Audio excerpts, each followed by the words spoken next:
का संभव और आप देख रहे हैं हेलो मनी 9। और हर दिन शाम के 4 बजे मैं हेलो मनी 9 लेकर आती हूँ। अलग अलग एक्सपर्ट से हम बात करते हैं और आपके कई सारे प्रॉब्लम्स का जवाब भी लेकर आते हैं।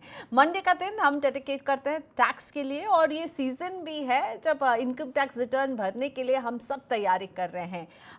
वक्त जो है पास आ रहा है। फॉर्म 16 सैलरी लोगों को मिल चुके हैं। टैक्स पेयर्स अपने सारे इन्वेस्टमेंट और उनकी जितनी भी तरह की कमाई है उसको क्रॉस चेक कर रहे हैं ताकि रिटर्न फाइलिंग में कोई गलती ना हो। अभी तक तो यही लग रहा है 31 जुलाई तक रिटर्न भरना होगा और कई लोग जो हैं सोचते हैं अभी तो बहुत टाइम है और टालते जाते हैं और ऐसा करने पर गलतियों के चांसेस बढ़ते जाते हैं क्योंकि आप डेट के करीब पहुंच जाते हैं, टाइम कम रहता है और हड़बड़ी में गलती हो जाती है। कभी जानते हुए आप जो है चीज़ों को गलत भर देते हैं क्योंकि आप आखिरी मिनट तक इंतजार करते हैं। तो इन सब गलतियों से बचाने का काम करेंगे आज हम।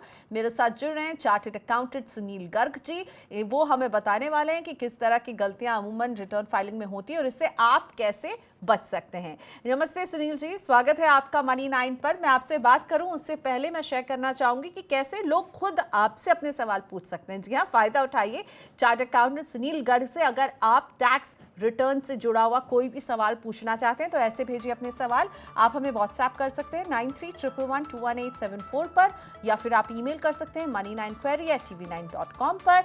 यूट्यूब पर अगर आप हमारे साथ जुड़े हुए हैं तो राइट हैंड पर आपको एक टॉप चैट का बॉक्स नजर आ रहा होगा, इसमें भी आप भेज सकते हैं अपने सवाल हम तक और सुनील सर से पूछ सकते हैं। याद रखें, सवाल को जितने डिटेल में लिखेंगे ना हमारे एक्सपर्ट के लिए उतनी आसानी होगी उस सवाल को समझकर उसका जवाब देने में। तो भेजिए अपने सवाल। आपके लाइव सवालों का हमें इंतजार है, लेकिन उससे पहले हम बातचीत शुरू करते हैं।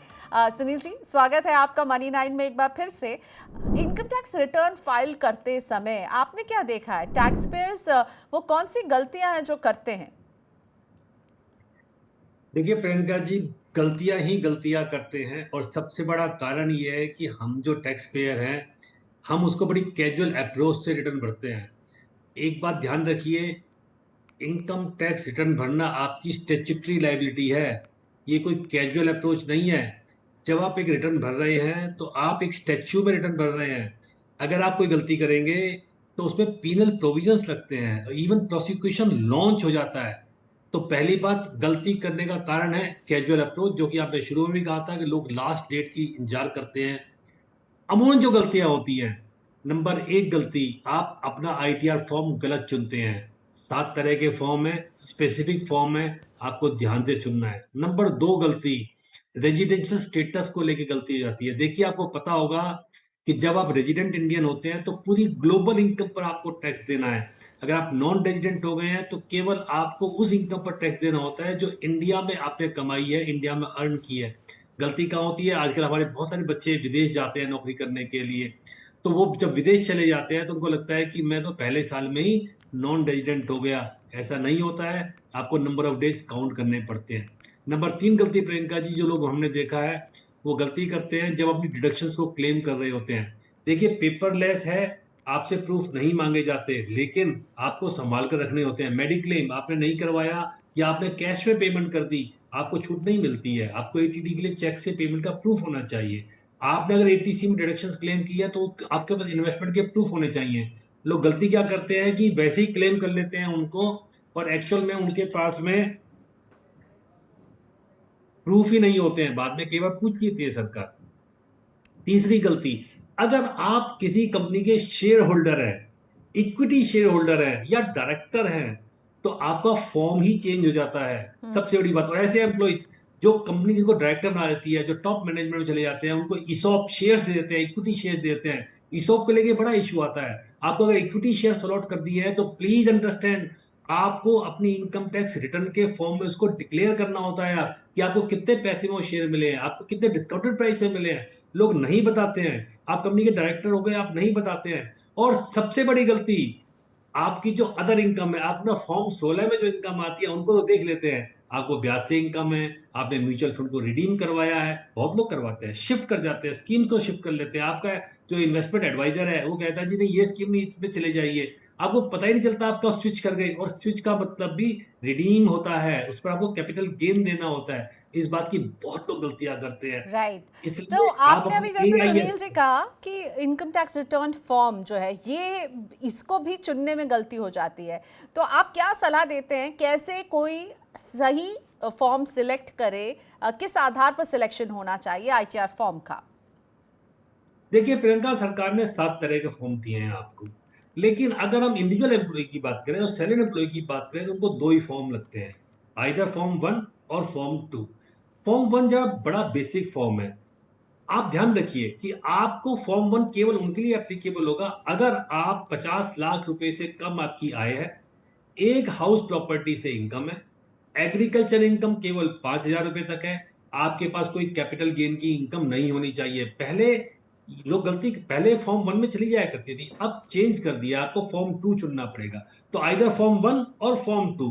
तो एम्प्लॉइज जो सैलरी एम्प्लॉई है उनके लिए तो फॉर्म 1 या फॉर्म 2 है।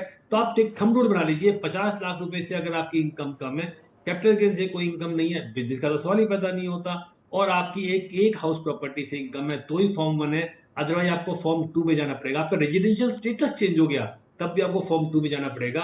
आप जब फॉर्म को फिल करें तो प्लीज उसकी कंडीशंस को जरूर पढ़ लें। बड़ा सिंपल है, आपको सही फॉर्म चूज करना है। और अगर आपकी बिजनेस इनकम है, प्रोफेशन से इनकम है, आप कंसल्टेंट हैं, आप आर्किटेक्ट हैं, तो आपको फॉर्म 3 में जाना पड़ेगा। फॉर्म 1 और फॉर्म 2 की ऑप्शन बंद हो जाती है। ध्यान से फॉर्म चुनिए, रिटर्न भरिए। अगर आपने गलत फॉर्म भी चुन लिया तो वो रिटर्न डिफेक्टिव रिटर्न हो जाती है, और डिफेक्टिव का मतलब है ये माना जाता है कि आपने कभी रिटर्न फाइल नहीं की। ओके, अगर ये गलती हो जाए, अगर डिफेक्टिव रिटर्न हो गया, अगर मुझे 2 में फाइल करना चाहिए था पर मैंने 1 में फाइल कर दिया है, तब क्या होगा? इसको सुधारेंगे कैसे सुनील सर? प्रियंका देखो क्या है, डिपार्टमेंट अगर डिफेक्टिव रिटर्न आप कर देते हैं तो एक धारा है 139 सबसेक्शन 9, हम्म। वहां पर आपको इनकम टैक्स ऑफिसर आपको एक नोटिस देता है, और वो कहता है कि 15 दिन में आप अपने डिफेक्ट को दूर कर लीजिए। आपको नोटिस आता है, आप उसको डिफेक्ट को दूर कर लीजिए। दूर करने के बाद में आप रिटर्न फाइल कर दीजिए। देखिए इसका कारण समझिए, सरकार आर्टिफिशियल इंटेलिजेंस से आपका डाटा कलेक्ट करना चाहती है, इसलिए 7 तरह के फॉर्म दिए हैं। सरकार ने प्रपोज किया था कि हम एक कॉमन आईटीआर फॉर्म लेके आ रहे हैं, एप्लीकेबल नहीं हुआ है तो अभी आपको झेलना पड़ेगा। उन 7 फॉर्म में सही फॉर्म चुनना पड़ेगा, और फिर ध्यान रखना पड़ेगा कि मेरी रिटर्न डिफेक्टिव तो नहीं हो गई। ओके, चलिए, तो उसको रेक्टिफाई करने का मौका मिलता है आपको, आप उसे रेक्टिफाई कर सकते हैं, आपको नोटिस आएगा 15 दिन के अंदर, उसको आप ठीक करके फिर से भर सकते हैं। अब बात करते हो जो इनकम भूल जाते हैं लोग, सैलरी से इनकम आ रही है जी, इसका तो ख्याल है, आपको फॉर्म 16 मिल गया, उसमें टीडीएस कट गया, उसमें सब कुछ हो गया, लेकिन जो ब्याज से इनकम होती है उसको अक्सर लोग भूल जाते हैं। ब्याज से जब कमाई होती है, इसे कैसे बताना होता है अपने इनकम टैक्स रिटर्न में? देखिए प्रियंका, अक्सर लोग भूल जाते हैं, इसलिए सरकार ने आपको एक टूल दिया है जिसको हम कहते हैं एआईएस, एनुअल इंफॉर्मेशन स्टेटमेंट। आप अपनी एआईएस को डाउनलोड कर लीजिए, और जहां जहां से भी आपको ब्याज आया, जनरली लोग सेविंग इंटरेस्ट के ब्याज को भूल जाते हैं, और वो समझते हैं कि 10,000 रुपए तक तो छूट है 80TTA में, और सीनियर सिटीजन को 50,000 रुपए की छूट होती है। लेकिन एक बात का याद रखना है आपको, अगर आप नया टैक्स रिजीम चुन रहे हैं, नया टैक्स रिजीम, तो आपको दोनों छूट नहीं मिलती है, ना इधर 80TTA और 80TTB। तो जनरली सेविंग अकाउंट का ब्याज हम भूल जाते हैं। पोस्ट ऑफिस में उन लोगों की स्कीम्स होती हैं, उससे मिलने वाला ब्याज पूरी तरह से टैक्सेबल होता है। एनएससी का ब्याज भी पूरी तरह से टैक्सेबल होता है, लोगों को नहीं पता ये बात। आप समझते हैं कि नेशनल सेविंग स्कीम पे ब्याज मिला, नहीं सर, वो पूरा टैक्सेबल है, उसको एटीसी में री इन्वेस्ट किया जाता है। तो जितने ब्याज की इनकम है आप उनको अपने एआईए से डाउनलोड कर लीजिए, आपको नहीं पता, और आप उसको इनकम फ्रॉम अदर सोर्स में ही चार्ज करेंगे, सैलरी इनकम में चार्ज नहीं करेंगे। ओके, तो वो इनकम फ्रॉम अदर सोर्सेज में आएगी। एक और गलती जो होती है इनफैक्ट, कि आप आईटीआर आपने भर दिया, लेकिन उसे वेरीफाई भी एक करना होता है। आईटीआर वी जो पहले हम स्पीड पोस्ट से भेजते थे, अब ऑनलाइन, अब आईटीआर भरते थे, उसे ऑनलाइन भी भरने की सहूलियत, लेकिन आईटीआर वी इसे वेरीफाई करवाना कितना ज़रूरी है, और इसे लोग भूल जाते हैं अक्सर। अगर प्रियंका आपने उसको वेरीफाई नहीं किया, देखिए जब आप रिटर्न फाइल करते हैं तो एक स्टेट्यूटरी रिक्वायरमेंट है, उसमें आप एक डिक्लेरेशन दे रहे हैं कि ये रिटर्न मैंने फाइल की है, मैंने पढ़ ली है, और ये मेरे साइन है। अब चूंकि फिजिकल हमने खत्म कर दिया, तो आपको सरकार ने बहुत सारे तरीके दिए। आप डिजिटल माध्यम से डीएससी लगा के उसको वेरीफाई कर दीजिए, आप ओटीपी से, आधार ओटीपी से, बैंक जो आपका बैंक में मोबाइल कनेक्ट है वहां से कर दीजिए, लेकिन करना है। अगर आपने नहीं किया तो ये माना जाएगा वो रिटर्न हमने कभी भरी ही नहीं है। दैट इज, वो रिटर्न एक नलीफाइड रिटर्न मानी जाती है, यानी आपने कभी रिटर्न भरी नहीं है, तो नॉन फाइलिंग की जो पेनल्टी है वो आपको देनी पड़ेगी। तो ये प्रोसेसिंग आईटीआर प्रोसेस तभी होगा जब हम आईटीआरवी भरेंगे, तभी वो प्रोसेस कंप्लीट होगा, राइट? और फिर प्रोसेसिंग बिल्कुल, शुरू होगी। बिल्कुल। ओके, तो बहुत ही इंपॉर्टेंट है, आखिरी स्टेप है, पर इसको मिस नहीं कीजिएगा। सुनील सर, आप कुछ सवालों को लेकर आते हैं हमारे दर्शकों के। सुरेश आहूजा जी का सवाल लेते हैं। सुरेश जी हमारे साथ फोन लाइन पर जुड़ चुके हैं, दिल्ली से हैं। नमस्ते सुरेश जी, बताइए क्या जानना चाहते हैं आप हमारे एक्सपर्ट से? नमस्ते नमस्ते मैम, मैं ये जानना चाह रहा था कि मैंने 1 साल पहले एक म्यूचुअल फंड में निवेश शुरू किया है और मैं हर महीने 5,000 रुपए की सेव करता हूँ। और मैंने अभी तक उसमें कोई रिडीम नहीं किया है और सैलरीड हूँ, लेकिन ITR 1 में रिटर्न फाइल करता आया हूँ अभी तक मैं। तो अब मैं जानना चाहता हूँ कि मैं जो म्यूचुअल फंड में निवेश किया इसके बाद क्या मुझे अपना फॉर्म बदलना पड़ेगा? अभी आपने निवेश शुरू किया है और इसे हाँ, रिडीम 1 साल नहीं ही किया हुआ है। अभी। ओके, ठीक है। जी, सुरेश जी का सवाल रखते हैं सुनील सर। देखिए प्रियंका जी, आपके शो को दर्शक कितने ध्यान से देखते हैं और सुनते हैं, और पहला सवाल भी आ गया। बिल्कुल सही पकड़ा आपने। आपको, आपने अगर इन्वेस्टमेंट शुरू की है तो आपको डिक्लेयर नहीं करनी है। जो मैंने बात की थी वो थी private limited company, closely held company में अगर आपने इक्विटी ली है तभी डिक्लेयर करनी होती है। लिस्टेड कंपनी की इक्विटी आपको डिक्लेयर नहीं करनी होती है जब तक आप उसको बेचे ना, आप उसको रिडीम ना करवाएं, क्योंकि कोई कैपिटल गेन या कैपिटल लॉस का सवाल पैदा नहीं होता इन्वेस्टमेंट में। इसलिए आपको अभी ITR 1 भरना है। लेकिन ध्यान रखिए, जैसे ही आप इसको रिडीम करेंगे, बेचेंगे, ट्रांसफर करेंगे, तो आपका फॉर्म हो जाएगा ITR 2। और आपको ये सरकार ने सहूलियत दी है कि टैक्स का रेट म्यूचुअल फंड पर केवल 10% है और 1 लाख रुपए तक का प्रॉफिट एग्जेम्प्ट होता है। आपको ये बात भी पता होगी। बिल्कुल, तो 1 लाख तक के ऊपर के प्रॉफिट पर आपको टैक्स लगेगा। लेकिन अभी तो सुरेश जी, जैसा कि हमें सुनील सर ने भी समझाया, क्योंकि आपने रिडीम नहीं किया, ना आपको कोई गेन हो रहा है ना कोई आपको लॉस हो रहा है, सिर्फ आपने निवेश शुरू किया, तो निवेश तो ज़रूर करते रहिए और अभी टैक्स की चिंता भूल जाइए। अगला सवाल हम लेते हैं। अगला सवाल रश्मि किरण हमारे साथ फोन लाइन पर जुड़ रही हैं। रश्मि जी, गुड इवनिंग, कैसे मदद करें आपकी? हेलो। हेलो रश्मि जी, बताइए। हेलो, मेरी आवाज़ आ रही है? हेलो जी, आ रही आवाज़ आपकी। जी जी। मेरा सवाल था कि फॉर्म 16 में लिखी गई जानकारी अगर रिटर्न फॉर्म के ऑटोफिल डेटा से मैच नहीं करती है तो हमें क्या करना चाहिए? बिल्कुल वाजिब चिंता है ये तो। सुनील सर, कैसे मदद करेंगे रश्मि जी को? क्या होगा अगर फॉर्म 16 और हम ऑटोफिल डेटा में कुछ मिसमैच देखेंगे तो? रश्मि जी, सबसे पहले तो ये देखिए कि गलत कौन सा है। AIS गलत है, ऑटोफिल गलत है, या आपका फॉर्म 16 गलत है। कई बार होता ये है कि फॉर्म 16 में जो आप इंफॉर्मेशन फाइल करते हैं, जो आप अपने 12EE फॉर्म में देते हैं, वो इंफॉर्मेशन आ जाती है, या कभी एम्प्लॉयर गलती कर देता है। अगर गलती एम्प्लॉयर से हुई है तो आप उसको ठीक करवा लीजिए। और आपको लगता है कि ऑटोफिल इंफॉर्मेशन, क्योंकि ऑटोफिल इंफॉर्मेशन कहाँ से आती है हमारे पास, ये सोचने का विचार है ना। तो जो आपका एम्प्लॉयर अपनी TDS की रिटर्न के साथ उस फॉर्म को भेज रहा है, वो इन्फॉर्मेशन वहां से आई होगी, तो गलती आपके एम्प्लॉयर ने की होगी। फिर भी घबराइए मत, पहले अपना फॉर्म 16 ठीक करवाइए। अगर आपका एम्प्लॉयर सही इन्फॉर्मेशन भेज सकता है तो ठीक है, नहीं तो आपको ऑप्शन दे रखी है, आप सही इन्फॉर्मेशन में फिल कर दीजिए। ओके, चलिए अगला सवाल लेकर आते हैं। यहाँ पर अजय सिंह हमारे साथ फोन लाइन पर मौजूद हैं। अजय जी, गुड इवनिंग, कैसे मदद करें, क्या है आपका सवाल?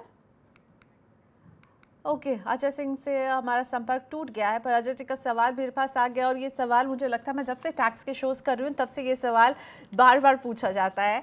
अजय सिंह बोल रहे हैं कि अगर taxable income basic income exemption limit से कम है तो क्या तब भी मुझे ITR फाइल करना चाहिए, या मैं ITR फाइल करने से मुझे छुट्टी मिल सकती है? ये है सवाल सुनील सर। बड़ा अच्छा सवाल है, बहुत ही अच्छा सवाल है, और आपने सही कहा, हमेशा लोग इसको कंफ्यूज होते हैं। देखिए, आप एक बात समझ लीजिए कि सरकार ने कहा कि 5 लाख 2.5 लाख रुपए से कम या आपकी टोटल इनकम से कम है तो आपको 139(1) में रिटर्न भरने की जरूरत नहीं है, क्योंकि आप लायबल नहीं है। लेकिन सरकार ने कुछ पैरामीटर फिक्स कर दिए हैं कि जहां पर आपको कंपलसरी रिटर्न भरनी है, और अक्सर लोग ये गलती करते हैं। अगर आपका फॉरेन में कोई खाता है, आपका फॉरेन में कोई असेट है, तो प्रियंका जी हमने देखे हैं बहुत सारे नोटिस आए हैं, ब्लैक मनी एक्ट में आ जाता है। बच्चा पढ़ने गया, वहां पे अकाउंट खोल लिया, बैंक अकाउंट बंद नहीं करवाया। अगर आपका खाता है बैंक में, या आपका कोई शेयर्स, कोई इन्वेस्टमेंट है, तो आपको रिटर्न भरना जरूरी है। आपका बिजली का बिल 1 लाख रुपए से ज्यादा आता है, आपको रिटर्न भरना जरूरी है। आपकी इनकम चाहे 2.5 लाख है या नहीं है, आपने विदेश यात्रा पर 2 लाख से खर्चा किया ज्यादा, आपको रिटर्न भरना जरूरी है। ऐसी 4-5 कंडीशन दे रखी है सरकार ने, कि जिनको हम एक्सपेंडिचर बेस कहते हैं। एक होता है इनकम बेस, जहां आपकी इनकम के बेस पे आपसे इंफॉर्मेशन मांगी गई। एक होता है एक्सपेंडिचर बेस, सरकार कहती है कि अगर आपने इतना खर्चा किया है तो फिर आपकी इनकम 2.5 लाख से कम होने का सवाल ही पैदा नहीं होता। तो उस एक्सपेंडिचर क्राइटेरिया को भी देख लीजिए, अगर आप फॉल करते हैं तो आपको रिटर्न भरना मैंडेटरी है। ओके, तो इस तरह के अगर खर्चे किए हैं जो स्पेसिफाई किया अभी सुनील सर ने, वो खर्चे हुए हैं तो आपको रिटर्न भरना ही होगा, आपकी इनकम चाहे 2.5 लाख का जो थ्रेशोल्ड उससे कम हो या ज़्यादा हो। सुनील सर, इसमें मैं ये ऐड करना चाह रही थी कि 87A की भी तो रिबेट जो मिलती है, अगर वो कोई क्लेम कर रहा हो और उनकी इनकम तब अगर 5 लाख से ज़्यादा नहीं होगी और 87A का रिबेट लेंगे, 12,500 के आसपास का रिबेट मिल जाता है टैक्स का, तब रिटर्न भरना पड़ता है ना, राइट? वो रिबेट अगर आप क्लेम कर, बिल्कुल बिल्कुल, आपको 87A की रिबेट टैक्स की रिबेट है, वो एग्जम्पशन नहीं है। ओके, आपका टैक्स 12,500 बना, सरकार ने उसके बाद रिबेट दे दी है आपको। जैसे नए रिजीम में 25,000 की रिबेट आपको दे दी है 7 लाख रुपए तक। इसलिए अगर आपकी income, gross income, total income, हम जिसको टैक्सेबल इनकम भी कहते हैं आम भाषा में, और टेक्निकल भाषा में टोटल इनकम कहा जाता है उसको, वो 2.5 लाख से जैसे ही ज्यादा आ जाती है, आप रिटर्न भरने के लिए मैंडेटरी आप रिक्वायरमेंट में आ जाते हैं। ओके, चलिए, तो अगर आप रिबेट वगैरह भी क्लेम आपको तभी मिलेगी जब आप रिटर्न भरेंगे। तो 5 लाख है अगर आप पुरानी रिजीम में स्टिक कर रहे हैं, और अगर आप नई रिजीम को चूज करेंगे आगे जाकर के तो 7 लाख तक पर आपको जो है टैक्स की ये रिबेट मिल रही है। एक लाइव सवाल धर्मेंद्र कुमार जी का है, और सुनील सर, मैं चाहूँगी आप मदद करें, इन्हें फॉर्म चुनने में जो है हेल्प चाहिए। और इनका सवाल ये है कि इनकी इनकम हो रही है, इन्हें एक फैमिली पेंशन मिल रहा है, स्पेशल फैमिली पेंशन है, हाउस रेंट है, फिक्स डिपॉजिट किया हुआ है, म्यूचुअल फंड में भी से भी इनको आय हो रही है, और इंट्राडे ट्रेडिंग भी ये कभी कभी करते हैं जिसमें अभी लॉस में है। इन्हें कौन सा ITR चूज करना चाहिए? आपको जानकर आश्चर्य होगा कि दिए आपके लिए ना ITR 1 बनाया ना ITR 2 बनाया। आप हैरान होंगे कि मैं ऐसी बात क्यों कह रहा हूं। देखिए, अगर आप कोई फ्यूचर एंड ऑप्शन में काम करते हैं, F&O में, या इंट्राडे ट्रेडिंग करते हैं, तो वो हमेशा बिजनेस इनकम मानी जाती है। आम आदमी ये काम करता है, सैलरीड एम्प्लॉय फ्यूचर ऑप्शन में काम कर रहा है, सैलरीड एम्प्लॉय इंट्राडे ट्रांजेक्शन कर रहा है। तो एक बात याद रखिए, अगर आप शेयर मार्केट में ये 2 काम कर रहे हैं तो आपकी इनकम बिजनेस इनकम हो गई, और बिजनेस इनकम होती है आपका फॉर्म 3 हो जाएगा, फॉर्म 2 नहीं रहेगा। एक बात और याद रखनी चाहिए हमेशा प्रियंका, फ्यूचर ऑप्शन की इनकम बिजनेस इनकम है। अगर आपकी 10 करोड़ ज्यादा ट्रांजेक्शन हो जाती है तो आपको टैक्स ऑडिट भी करवाना पड़ता है उसमें। और इंट्राडे वाली जो ट्रांजेक्शन है वो स्पेकुलेटिव बिजनेस माना जाता है, इस बात का भी ध्यान रखना चाहिए। उसके लॉसेस आपस में एडजस्ट नहीं होते हैं। बहुत सारे लोग गलती करते हैं, आपने कहा लॉस है मेरे को, आपको ये देखना पड़ेगा कि स्पेकुलेटिव बिजनेस से लॉस है या फ्यूचर ऑप्शन से लॉस है। इंट्राडे का लॉस इंट्राडे की इनकम से ही एडजस्ट होगा, बाकी एडजस्टमेंट नहीं मिलेगी आपको। ओके, ओके, सो ये एडजस्टमेंट होगी, लेकिन इंट्राडे के ही लॉस से ये जो है एडजस्ट कर पाएंगे, और इस लॉस का अगर आप फायदा अगले साल लेना चाहते हैं तो भरना जरूरी होगा आपको रिटर्न, और फॉर्म नंबर 3 होगा। इट डज नॉट मैटर कि आपकी फैमिली पेंशन है, हाउस रेंट है, फिक्स डिपॉजिट है, पर क्योंकि ये इंट्राडे ट्रेडिंग सुनील सर ने बहुत अच्छे से समझाया, अगर वो आ जाती है तो ना आप फॉर्म 1 के लिए सही रहेंगे ना फॉर्म 2 के लिए। फॉर्म 3 है धर्मेंद्र सर आपके लिए। उम्मीद करते हैं आपको समझ में आ गया होगा। और अब हम सोनम जी से बात करने वाले हैं, रांची से जुड़ रही हैं, हमारे साथ फोन लाइन पर हैं। हेलो सोनम, बताइए कैसे मदद करें? जी, मैं ये जानना चाहती थी कि कई बार कैपिटल गेन रिपोर्ट करने में भी गलती हो जाती है, तो कैपिटल गेन को इनकम टैक्स रिटर्न में कैसे दिखाया जा सकता है? बिल्कुल सही आपने कहा, गलती हो जाती है कैपिटल गेन की रिपोर्टिंग में भी। कैसे दिखाएं, सुनील सर हमें बताएंगे और समझाएंगे। Sunil sir, capital gain schedule एक अलग से जो है शायद वो भरना पड़ता है। बिल्कुल भरना पड़ता है जी आपको। वैसे सरकार ने बड़ी अच्छी सहूलियत दी है इनकम टैक्स रिटर्न में, कि जो आपकी ब्रोकर की स्टेटमेंट आती है उसको एक्सेल में कन्वर्ट कीजिए और सीधा उसको अपलोड कर दीजिए। बड़ा अच्छा सिस्टम सरकार ने अब दे दिया है, लेकिन उसको भरते वक्त आपको 2 बातों का ध्यान रखना है। नंबर 1 बात, आपको पता होगा हमारे यहाँ शॉर्ट टर्म कैपिटल गेन के अलग नियम है, लॉन्ग टर्म कैपिटल गेन के अलग नियम है, लिस्टेड इक्विटी के अलग नियम है, अनलिस्टेड के अलग नियम है। मैं मान के चलता हूँ कि आप लिस्टेड म्यूचुअल फंड या लिस्टेड इक्विटी शेयर्स में ही काम कर रहे हैं, तो आपको उसमें बस 2 हिस्सों में बांटना है, शॉर्ट टर्म कितना, लॉन्ग टर्म कितना। क्योंकि अगर आप पर लॉन्ग टर्म कैपिटल गेन है तो 1 लाख तक तो माफी है और बाकी 10% है, लेकिन बशर्ते आपने उस पर एसटीटी पे किया हो। तो आपको दोनों शेड्यूल्स अलग अलग आपको एक्सेल शीट बना लीजिए और उसको अपलोड कर लीजिए। लेकिन फाइनल करने से पहले देख लीजिए कि जो मेरा लॉस और प्रॉफिट की जो कैलकुलेशन आ रही है ब्रोकर के अकाउंट से, वही आपकी रिटर्न में रिफ्लेक्ट हो रही है कि नहीं हो रही। लोडिंग में कोई गलती तो नहीं हो गई मेरे से?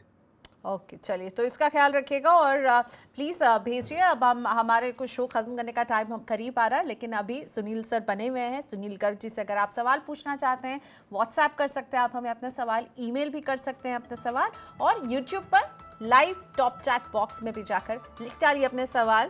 आपको इनकम टैक्स रिटर्न से जुड़ा हुआ कोई भी सवाल अगर पूछना हो तो आज का हेलो मनी 9 आप ही के लिए है।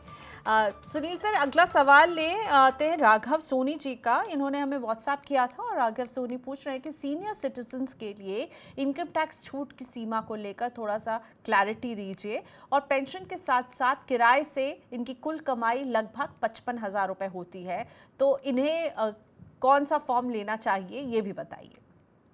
जैसे हमने शुरू में आपको बताया था कि अगर आपकी एक मकान से इनकम है, एक मकान से, तो फिर आपको ITR 1 फाइल करना पड़ेगा। और आपको पता होगा कि आपके पास में 2 ऑप्शन अवेलेबल हैं फाइनेंशियल 22-23, असेसमेंट ईयर 23-24 के लिए। आप पुराने रिजीम में चले जाइए, रह जाइए, और ओल्ड रिजीम में या नए रिजीम में चले जाइए। लेकिन आपको एक बात याद रखनी है, फाइनेंशियल 22-23 के लिए old regime by default regime होगा, जबकि 23-24 यानी अगले साल नया रिजीम बाई डिफॉल्ट रिजीम होगा। जहां तक सवाल है आपकी सीनियर सिटीजन का, ओल्ड रिजीम में 3 लाख तक सीनियर सिटीजन को कोई टैक्स नहीं होता अगर आप 60 साल और ज्यादा है।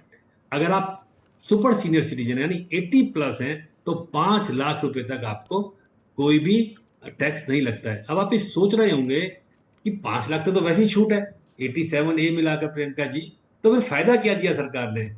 इसका मतलब फायदा उनको मिलेगा जिनकी इनकम 5 लाख से ज्यादा है। अगर आपकी इनकम 5 लाख से कम है तो आप नॉर्मल सिटीजन है यानी सीनियर सिटीजन है, सुपर सीनियर सिटीजन है या नहीं है, कोई फर्क नहीं पड़ता है। Okay, all right. तो सुनील सर, आपके वर्ड ऑफ एडवाइस क्या होगी उन लोगों के लिए जिन्हें 31 जुलाई तक अपना रिटर्न भरना है? क्या आप एक एक्सपर्ट एडवाइस देना चाहेंगे? देखिए, सबसे पहले तो प्रियंका मैं ये कहूंगा कि जैसे मैंने शुरू में भी कहा था कि एक स्टैट्यूटरी लायबिलिटी है और सरकार बड़ी इंटेलिजेंट है, आर्टिफिशियल इंटेलिजेंट का इस्तेमाल करती है और नोटिस आते हैं, बहुत नोटिस आते हैं। अभी से तैयारी शुरू कर दीजिए, अभी टाइम है आपके पास में। आप अपने पोर्टल को लॉगिन कीजिए, अपना AIS डाउनलोड कीजिए और अपनी इनकम के जितने पैरामीटर्स हैं उनको अपने AIS से मिला लीजिए कि गलती तो नहीं है, कहीं मिसमैच तो नहीं है, कोई TDS कैरी फॉरवर्ड तो नहीं हुआ, या कोई ऐसा TDS जो रिफ्लेक्ट होना था, आपका टैक्स काट लिया गया, रिफ्लेक्ट नहीं हो रहा है, तो अपने डिडक्टर को तुरंत इन्फॉर्म कर दीजिए। और सबसे बड़ी बात मैंने आपको बताया था रेजिडेंशियल स्टेटस को लेके, डायरेक्टरशिप को लेके, इक्विटी शेयर्स को लेके, म्यूचुअल फंड्स के अगर आपने कोई रिडीम किए हैं उनकी स्टेटमेंट अपने ब्रोकर से तुरंत मंगवा लीजिए क्योंकि आपको अपलोड करनी है। और तीसरी बात जो मैंने आपको शुरू में बताई थी कि आपको वेरीफाई करना बड़ा जरूरी है रिटर्न को। अगर आपने वेरीफाई नहीं की तो वो भी डिफेक्टिव रिटर्न मानी जाती है। राइट, चलिए, लेकिन ये काम जल्दी से शुरू कर दीजिए। ये मत सोचिए कि अभी तो बहुत सारा वक्त बचा है, क्योंकि हम यही सोचते रह जाते हैं और इस एक विशिष्ट सर्कल में फंस जाते हैं कि अभी तो प्राइम है, अभी तो टाइम है, और सब कुछ आखिरी हफ्ते के लिए टल जाता है। Thank you so much Sunil sir, आज आपने वक्त निकाला मनी 9 के लिए, शुक्रिया आपका। इसी के साथ आज के शो में मैं भी आपसे इजाज़त लूँगी, लेकिन हाँ, इससे पहले मैं आपको कल के शो के रिमाइंडर्स तो दे दूँ। कल दिन में 1 बजे स्टॉक मार्केट पर हेलो मनी 9 मेरे सहयोगी विपुल सिंह लेकर आएंगे और उनके साथ एक्सपर्ट होंगे doctor Ravi Singh, VP research head Share India. Stocks पर पूछिए अपने लाइव सवाल दिन में 1 बजे। शाम को 4 बजे मैं आपके लिए लेकर आऊंगी हेलो मनी 9 इंश्योरेंस स्पेशल। मेरे साथ एक्सपर्ट होंगी पूजा भिंडे और वो हमारी मदद करने वाली हैं एक सही हेल्थ इंश्योरेंस चुनने में। किन सवालों को आपको पूछना है, अपने हेल्थ इंश्योरेंस में क्या क्या चेक करना है, ये समझिए पूजा भिंडे से कल शाम 4 बजे लाइव आपके सवालों का इंतजार रहेगा। और आज के लिए इतना ही, बाय बाय। और अगर आप पर्सनल फाइनेंस से जुड़ी हर खबर से अप टू डेट रहना चाहते हैं तो money9.com ये है हमारी वेबसाइट। पहुंच जाइए, यहाँ लॉग इन कीजिए और पढ़िए पर्सनल फाइनेंस की खबरों को, केवल हिंदी में ही नहीं बल्कि हिंदी के अलावा 6 और भाषाओं में। मनी 9 की ये वेबसाइट है जो आपको पर्सनल फाइनेंस पर रखेगी हमेशा अप टू डेट। ऑलराइट, आज के लिए इतना ही। कल मुलाकात होती है हेल्थ इंश्योरेंस का टॉपिक लेकर। मैं शाम को 4 बजे आपके साथ रहने वाली हूँ। भेजिए अपने सवाल फटाफट। व्हाट्सएप भी कर सकते हैं आप हमें 9311121874 पर। ईमेल कर सकते हैं money9@querytv9.com पर, या फिर आप हमारे लाइव कॉन्वर्सेशन में सीधा 4 बजे जुड़ करके भी पूछ सकते हैं सवाल। आज के लिए इतना ही, बाय बाय।